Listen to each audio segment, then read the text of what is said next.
यो चाहिँ सबैभन्दा पुरानो मेरो मौरीको घर हो। यो मौरी चाहिँ 6 तारिक जुनको दिन भागेको थियो बेलुकी, भोलिपल्ट बिहानै फर्केको तुरी गएको थियो। तर मैले आर्टिफिसियल फिडिङ र नेक्टरहरू दिएर यो मौरीलाई सर्भाइभ गराएको थिएँ।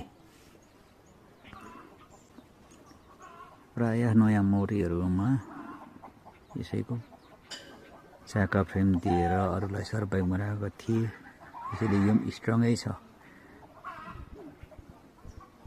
यसलाई पनि आर्टिफिसियल फिडिङ र नेक्टरहरू दिएको कारणले गर्दा वर्कआउट राम्रै गर्दैछ। यसले पनि पोलनहरू नेक्टरहरू कलेक्ट गर्दैछ यहाँ सिजनमा।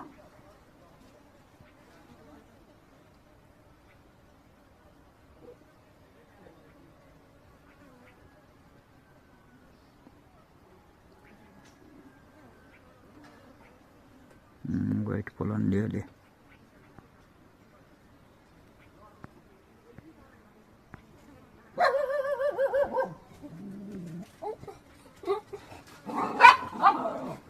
ओइ ओइ ओइ